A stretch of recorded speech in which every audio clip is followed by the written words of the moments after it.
جی ناظرین، فیصل آباد کا علاقہ ہے جہاں چاک جھمرا، جہاں پر 4 ڈاکو مختلف قسم کے لوگوں سے واردات زنی کر رہے تھے، ڈکیتی کی واردات میں مصروف تھے اور لوٹ مار مچا رکھی تھی کہ ڈالفن پولیس کو اس کی اطلاع ملی اور ڈالفن پولیس جو ہے وہ موقع پر پہنچی تو ڈاکو جو ہیں پولیس کو دیکھتے ہی فرار ہو گئے اور انہوں نے فیصل آباد کے علاقے کو چھوڑ کر چنیوٹ کے علاقے میں داخل ہو گئی۔ ڈالفن پولیس فیصل آباد جو ہے وہ ان کے تعاقب میں رہی اور چنیوٹ کے علاقے میں بھی وہ جب چک نمبر 126 کوکارے کے قریب پہنچے تو انہوں نے پولیس کے اوپر فائرنگ کی اور موٹر سائیکل چھوڑ کر جو ہے بنیادی مرکز سے جو چک نمبر 126 کا ہے دیواریں پھلانگ کر اس کے اندر چلے گئے۔ وہاں پہ اس وقت عملہ بھی موجود تھا۔ پولیس اور ڈاکوؤں کے درمیان جب فائرنگ ہوئی تو فائرنگ کے نتیجے میں نہ صرف اہل علاقہ میں خوف و ہراس پھیل گیا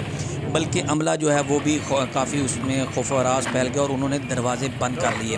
3 ڈاکو جو ہیں وہ پولیس کی فائرنگ، ڈولفن پولیس کی فائرنگ سے زخمی ہو گئے، جن میں ایک کا نام زاہد ولد خالد ملا رشید آباد چنیوٹ اس کا نام بتایا جا رہا ہے، دوسرا جو ہے اسد علی عرف ناظم ولد بسرہ سکنہ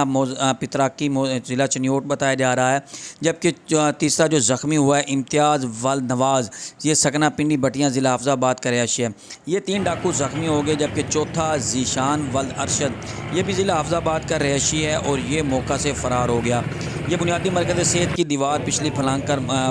قریبی کھیتوں کے اندر چلا گیا اور پولیس جو ہے اس کے تعاقب میں ہے۔ دوسری طرف فائر لگنے سے آصف سیدن نام کا جو ڈولفن پولیس کا ملازم ہے فیصل آباد کا، وہ زخمی ہو گیا۔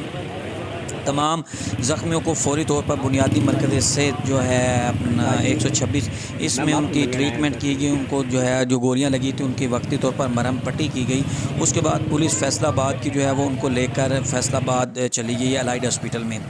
چنیوٹ پولیس کو جیسے اطلاع ملی، چنیوٹ پولیس سے تمام موقع پر پہنچی اور موقع پر پہنچ کے چوتھا جو ملزم ہے ذیشان ولد ارشد، اس کی تاحال تلاش جاری ہے۔ بتایا جا رہا ہے وہ قریبی فصلوں میں اور فصلوں کو چاروں طرف سے گھیرے میں لے رکھا ہے، تاہم ابھی تک اس کی گرفتاری جو ہے وہ عمل میں نہیں آئی۔ پولیس کے مطابق کیونکہ فیصل آباد سے یہ وقوع شروع ہوتا ہے اس لیے تمام ملزموں کو جو ہے وہ جو زخمی ہیں ان کو فیصل آباد ریفر کیا گیا اور وہاں کو ان کا علاج معالجہ بھی جاری ہے۔ ایک طرف یہ چنیوٹ پولیس کے اندر بھی مقدمہ درج ہوگا